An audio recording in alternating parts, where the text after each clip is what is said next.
여러분, 혹시 이런 두려움이 스쳐간 적 없으신가요?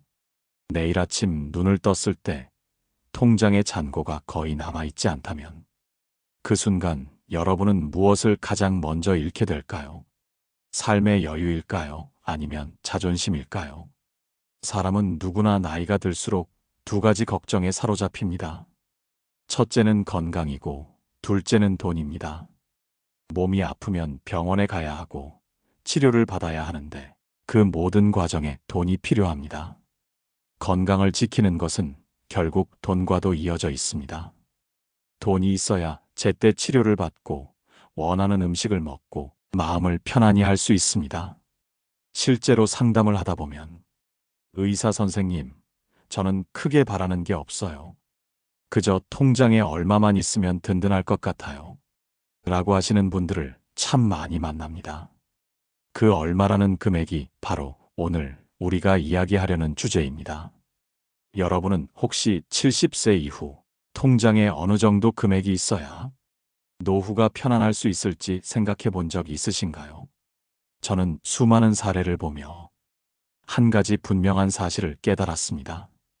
노후의 행복은 단순히 돈이 많고 적음에 달려 있지 않습니다. 하지만 최소한의 금액은 반드시 필요합니다. 그 금액이 있어야 병원비로 한숨 쉬지 않고 식탁 위에 올리는 반찬에서 자존심을 잃지 않습니다. 또한 그 금액은 단순한 돈이 아니라 여러분의 자유이자 마음의 평화입니다. 오늘 이 방송에서는 첫째, 70세 이후 통장에 반드시 있어야 할 현실적인 금액.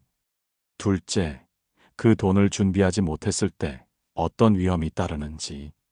셋째, 아직 늦지 않은 지금 당장 준비해야 할 세 가지 방법. 이 세 가지를 중심으로 함께 나누어 보겠습니다. 저는 이 방송을 단순히 돈 이야기로 끝내고 싶지 않습니다. 여러분의 삶에 위로와 힘을 드리고 싶습니다. 돈은 결국 삶을 지탱하는 도구일 뿐, 그 안에 담긴 것은 사랑하는 가족과 함께할 평화로운 시간, 그리고 스스로를 지켜내는 자존심입니다. 철학자 공자는 군자는 의에 밝고 소인은 이익에 박다라고 말했습니다. 여러분이 노후를 위해 준비하는 돈은 그저 이익을 추구하는 것이 아니라 삶을 의롭게 지켜내는 최소한의 안전망입니다. 이 이야기를 들으며 혹시 여러분은 지금 통장에 있는 금액을 떠올리셨나요? 그리고 그 금액이 앞으로 여러분의 삶을 끝까지 든든하게 지켜줄 수 있을지 스스로에게 질문해 보셨나요? 이제 저는 그 답을 여러분과 함께 찾아가고자 합니다. 다음으로 실제 노후에서 돈이 부족했을 때 얼마나 큰 어려움이 닥쳐오는지를 구체적인 이야기로 풀어드리겠습니다. 여러분, 상담을 하다 보면 가장 마음이 아픈 순간은 돈 때문에 건강을 포기해야 하는 분들을 만날 때입니다. 얼마 전 병원에 오신 78살 김 어르신의 이야기를 들려드리고 싶습니다. 김 어르신은 평생을 성실하게 살아오신 분입니다. 젊은 시절 공장에서 밤낮 없이 일하며 자식들 뒷바라지를 다 하셨습니다. 그런데 정작 노년이 되어 본인을 위해 써야 할 돈은 남지 않았습니다. 심장에 문제가 생겨 수술을 권유받았지만 비용을 감당하기 어려워 망설이고 계셨습니다. 선생님, 이 나이에 큰 돈 쓰는 게 맞을까요? 그냥 참고 살아야 하지 않을까요? 그분의 떨리는 목소리가 아직도 귀에 남아 있습니다. 여러분, 이처럼 병원비 앞에서 작아지는 어르신들을 보면 정말 가슴이 먹먹해집니다. 젊어서 누구보다 열심히 일하셨던 분인데 노후에 최소한의 안전망이 없으니 아픈 몸조차 마음껏 돌보지 못하는 현실. 이것이 바로 우리가 반드시 준비해야 하는 이유입니다. 또 다른 사례도 있습니다. 70대 초반의 이모 부부는 평생 작은 가게를 운영하며 매일 허리 굽혀 일하셨습니다. 그러나 가게를 정리하고 난 후 통장에는 몇백만 원이 전부였습니다. 그 후 매달 나오는 국민연금으로만 생활을 이어가야 했습니다. 한 달 생활비는 겨우 유지되었지만 예상치 못한 병원비나 경조사비가 생기면 즉시 적자로 돌아섰습니다. 그때마다 자녀들에게 도움을 청해야 했고 부부는 서로에게 미안하다며 눈시울을 붉히곤 했습니다. 여러분, 돈이 단순히 생활의 수단 같지만 노후에는 그것이 곧 존엄과 직결됩니다. 내가 남에게 의존하지 않고 살아갈 수 있다는 자존심. 그 자존심을 지켜내는 가장 현실적인 방법이 바로 통장에 든 금액입니다. 제가 만난 분들 중 많은 이들이 조금만 더 일찍 알았더라면, 조금만 더 준비했더라면 하고 후회하셨습니다. 후회는 항상 늦게 찾아옵니다. 그렇기에 아직 기회가 있는 지금, 우리가 해야 할 일은 명확합니다. 옛말에 구슬이 서말이라도 꿰어야 보배다라는 말이 있습니다. 아무리 돈을 벌어도 준비되지 않으면 흩어진 모래처럼 사라집니다. 하지만 작은 돈이라도 꿰어 모아야 노후의 든든한 보배가 됩니다. 여러분은 혹시 지금 본인의 통장을 떠올리고 계신가요? 거기에 담긴 금액이 앞으로 10년, 20년을 버틸 수 있을까요? 아니면 조금만 큰 일이 생겨도 순식간에 바닥을 드러낼까요?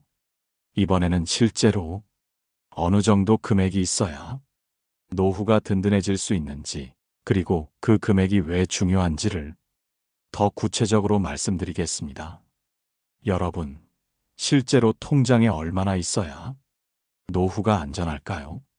많은 조사와 현장에서의 상담을 통해 보면 이른 이후에는 최소한 1억에서 2억 정도의 여유 자금이 안전망이 되어줍니다.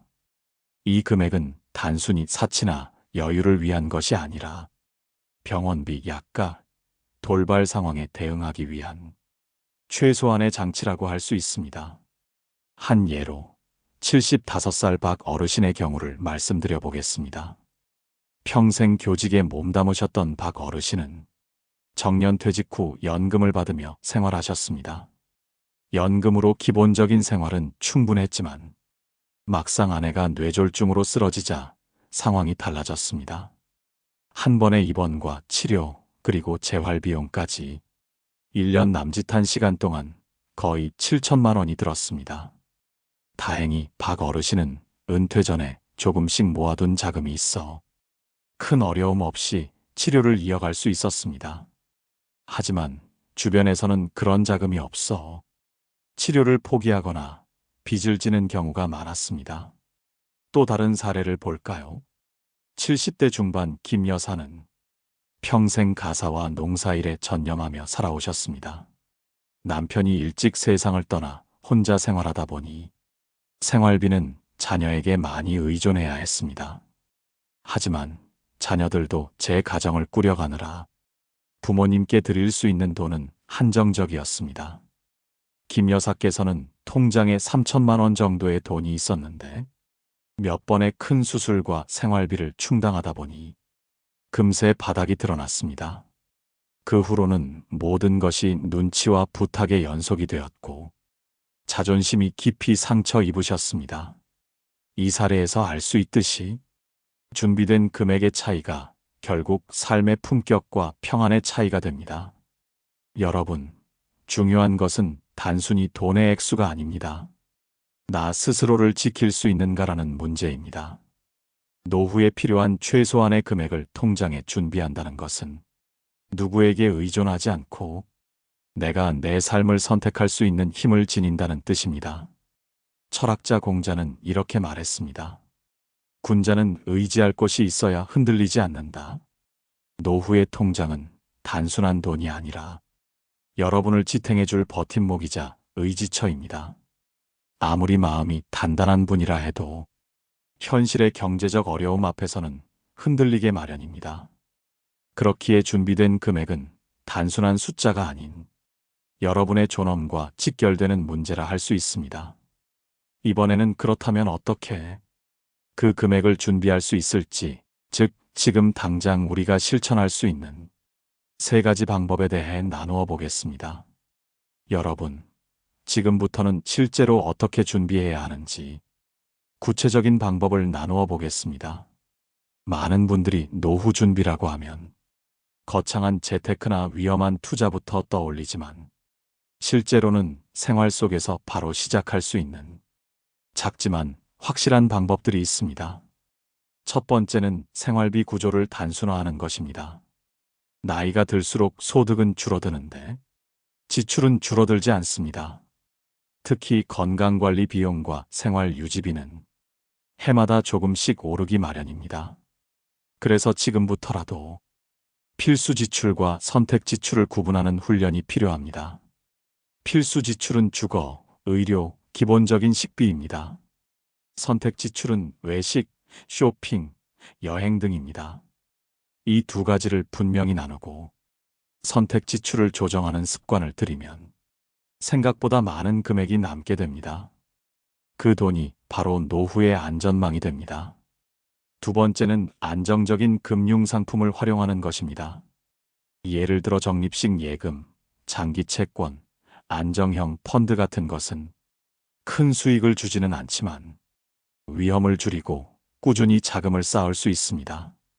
특히 예금과 보험을 적절히 병행하면 의료비와 돌발 지출을 동시에 대비할 수 있습니다. 여러분이 은행에서 상담을 받을 때는 무조건 수익률만 보지 마시고 안정성과 유동성을 함께 고려해야 합니다. 노후의 돈은 불리기 위한 돈이 아니라 지키기 위한 돈이라는 점을 꼭 기억하세요. 세 번째는 작은 부수 입원을 만드는 것입니다. 나이가 들수록 일하기 어렵다고 생각하지만 실제로는 노후에 맞는 일자리가 다양합니다. 마을 도서관 사서, 경비나 관리직 전문 분야에서의 자문, 혹은 온라인 강의까지 몸과 마음의 여건에 맞게 작은 일거리를 가지면 생활에 활기가 돌고 경제적 여유도 확보됩니다. 중요한 것은 큰 돈을 벌겠다는 생각보다 내 삶을 유지할 작은 줄기를 여러 개 두는 것입니다. 하나가 막혀도 다른 길이 있기 때문입니다. 이 세 가지 방법은 결코 어렵지 않습니다. 생활비 구조 단순화, 안정적인 금융상품 활용, 그리고 작은 부수입 마련. 이 세 가지를 실천하면 노후의 통장에 필요한 금액을 채워 넣는 일이 더 이상 막막하지 않게 됩니다. 여러분께 묻고 싶습니다. 지금 내 통장에는 나와 배우자가 앞으로 살아갈 안전망이 준비되어 있나요? 혹시라도 불안하다면 오늘부터 작은 습관 하나를 바꿔보는 건 어떨까요? 고대 그리스의 철학자 아리스토텔레스는 행복은 반복된 선택의 결과다라고 말했습니다. 여러분이 매일의 선택을 조금씩 바꿔간다면 그것이 모여 노후의 평안으로 이어질 것입니다. 이번에는 이 세 가지를 실제로 생활 속에서 어떻게 구체적으로 적용할 수 있는지 좀 더 깊이 들어가 보겠습니다. 여러분, 지금까지 노후 준비의 세 가지 기본 원칙을 이야기했다면 이제는 마음가짐과 생각의 전환에 대해 말씀드리고 싶습니다. 돈을 모으는 것도 중요하지만 돈을 대하는 태도와 삶을 바라보는 시각이 노후의 안정감을 크게 좌우하기 때문입니다. 첫 번째로 여러분이 꼭 기억해야 할 것은 돈을 단순히 소비의 도구로 보지 말고 미래를 지켜주는 안전망으로 보는 것입니다. 젊을 때는 벌어서 쓰는 즐거움이 크지만 노후에는 쓸 돈이 있다는 사실만으로도 삶의 자존감이 달라집니다. 주변에서 연금이나 저축을 가진 분들은 표정부터 여유롭습니다. 반면 준비가 부족한 분들은 사소한 병원비에도 마음이 흔들리고 가족에게 의지할 수밖에 없는 현실을 마주하게 됩니다. 두 번째로 돈을 나를 위한 투자라고 생각해야 합니다. 여기서 말하는 투자는 단순히 주식이나 부동산을 뜻하는 것이 아닙니다. 내 건강을 위한 투자, 내 관계를 위한 투자, 내 시간을 풍요롭게 쓰기 위한 투자입니다. 예를 들어 건강검진을 정기적으로 받는 것, 낡은 가구 대신 편안한 의자를 마련하는 것, 책을 사서 배우는 것 모두가 노후를 지켜주는 훌륭한 투자입니다. 이런 작은 선택들이 결국 여러분의 삶의 질을 지탱합니다. 세 번째로 돈을 바라보는 마음속 불안을 다스려야 합니다.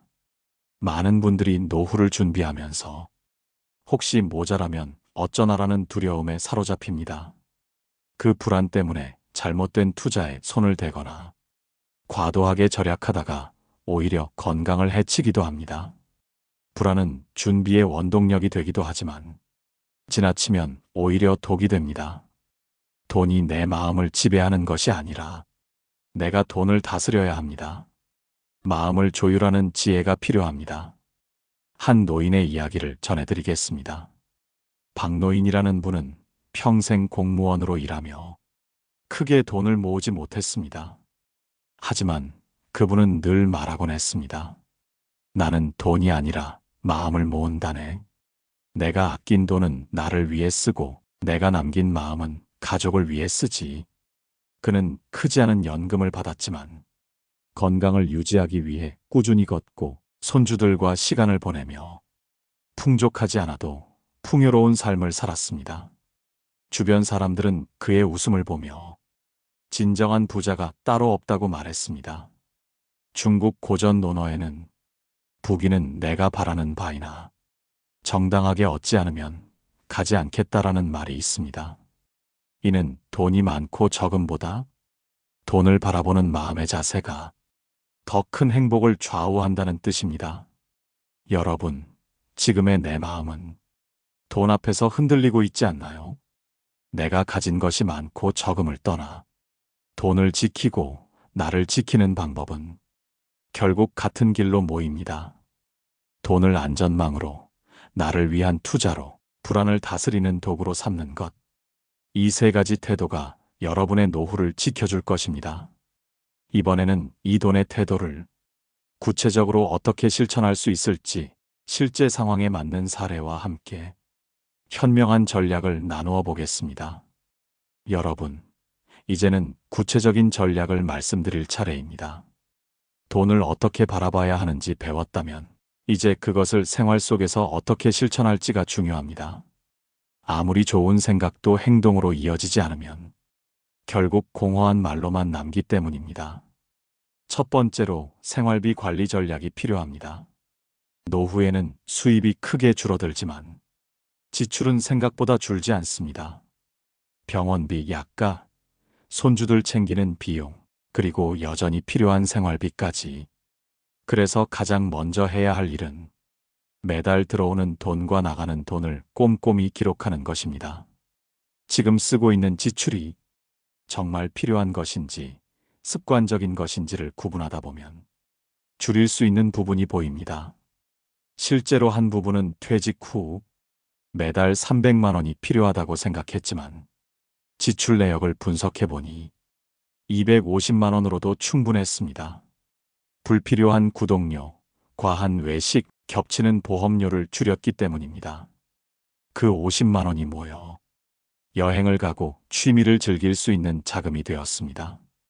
두 번째로 건강을 위한 비용은 절대 아끼지 않아야 합니다. 여러분, 돈이 있어도 건강이 무너지면 그 돈은 소용이 없습니다. 오히려 건강을 지키는 데 쓰는 돈은 나중에 병원비를 줄이는 가장 확실한 투자입니다. 예방접종을 제때 맞고 정기검진을 빠지지 않는 것, 그리고 균형 잡힌 식단과 운동에 투자하는 것. 이것이야말로 장기적인 절약입니다. 서울의 한 어르신은 건강에 쓰는 돈은 아깝지 않다는 신념으로 생활비 중 일부를 꾸준히 건강식품과 운동에 사용했습니다. 그 결과 같은 또래보다 훨씬 활기차게 살아가며 노후의 의료비 부담도 적었습니다. 세 번째로 사람과의 관계에 쓰는 돈을 소홀히 하지 마십시오. 노후의 진짜 가난은 돈이 없어서가 아니라 함께할 사람이 없어서 찾아옵니다. 친구와 차 한 잔을 나누는 비용, 가족과의 모임에 기꺼이 쓰는 비용은 여러분의 마음을 채우는 자산입니다. 관계는 돈으로 살 수 없지만 돈을 현명하게 쓰면 관계를 이어갈 수 있습니다. 한편 여유자금은 무조건 은행에만 묶어두지 말고 안정적인 수익을 낼 수 있는 작은 투자처에 분산하는 것도 필요합니다. 금리, 연금, 소액 임대, 사회적 기업의 소액 투자 등 위험은 줄이고 안정은 높이는 방법들이 있습니다. 여기서 중요한 것은 크게 벌겠다가 아니라 잃지 않겠다는 마음으로 움직이는 것입니다. 노후 자산은 공격적인 투자가 아니라 지속 가능한 생활을 위한 안전한 뿌리가 되어야 합니다. 옛말에 구슬이 서말이라도 꿰어야 보배다라는 말이 있습니다. 돈도 건강도 관계도 실천하고 관리해야만 내 것이 됩니다. 여러분이 오늘 당장 할 수 있는 작은 실천은 무엇일까요?